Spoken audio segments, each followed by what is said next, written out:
Welcome to the screencast about the Turkana tribe and their language.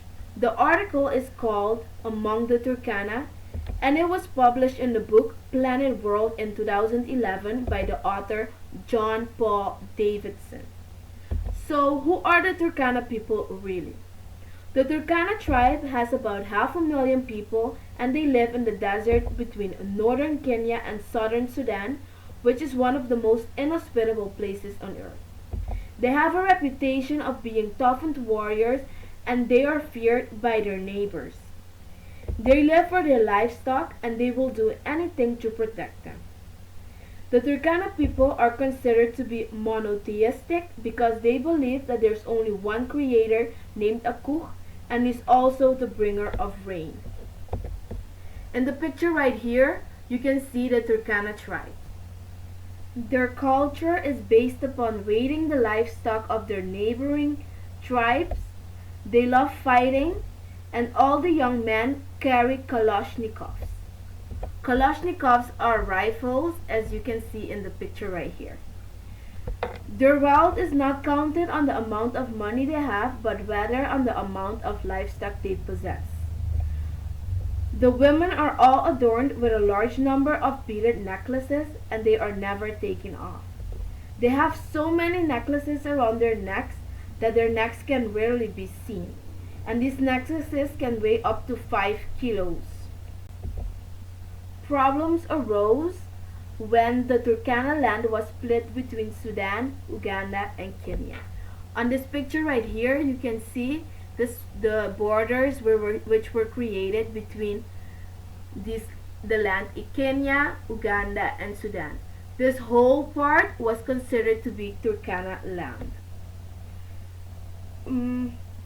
Being nomadic, they couldn't comprehend the new borders that were created. Their land was then integrated into Kenya and there was an ordinance set in place which prevented people from entering the area. Here you can see Kenya, and where the arrow is pointing, right here, you can see the Lake Turkana, which is named after the Turkana people, and in this area right here, this is where they have taken residence.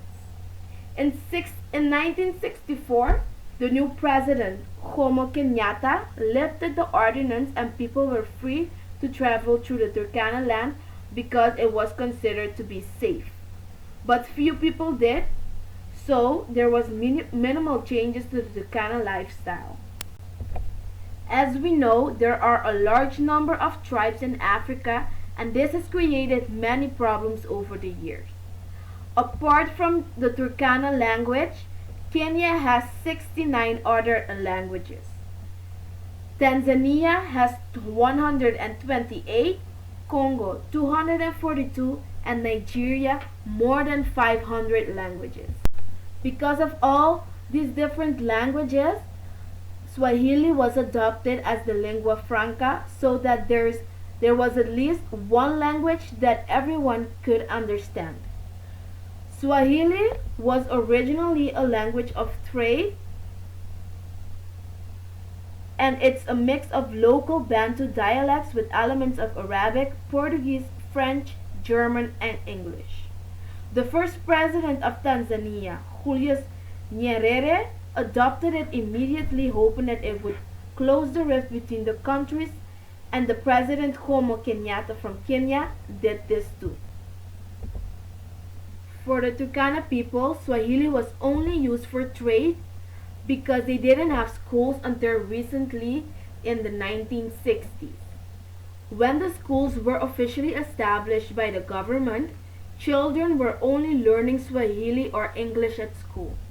Turkana was not taught at all. So the children who did go to school at that time, even though it was a small number, were in danger of losing their mother tongue. For the children who stayed in their villages instead of going to school, the chances of them learning other things apart from being a pastoral nomad are non-existent. And if they don't embrace the changes of modern society, they are more likely to remain outsiders. But the upside is that they will retain their language, culture, and identity. thanks to the Irish priest Father Tom, who has been working among the Turkana people for 40 years, a standard Turkana orthography has been created. It is based on the Roman alphabet and taught at mission primary schools. But is this the solution to preserving the Turkana language? Unless their language is adopted by the state system, Swahili will remain the language that is recognized in Kenya. At the mission primary schools, Turkana children are taught under trees, and they learn to write by writing in the sand. In the picture right here, you can see them sitting beneath a tree with their teacher. The Minyata, the village of the Turkana people, is far away from the sophisticated town Loki. In the picture you can see the small village and how isolated it is from everything. If you stand in Loki or you're coming from far away, you can barely make out the shape of the village. The young men here in the village have no intention of giving up their traditional way of life.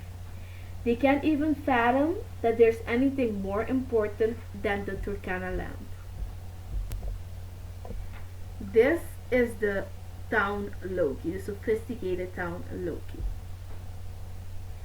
Cedric Iketela, who has some status in Minyata village, explains that to express concepts such as Aku, their creator, or to sing Naleo, which honors their imam, a special ox who becomes like an avatar to Cedric, is impossible to do in any other language.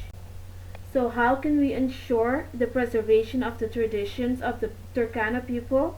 Well, according to the author, the traditions and the language of the Turkana people will undoubtedly be preserved because they are uncompromising and intimidating warriors, but not only that, they have more than 500,000 inhabitants, and this will definitely ensure that their tradition and their language will live on for years to come.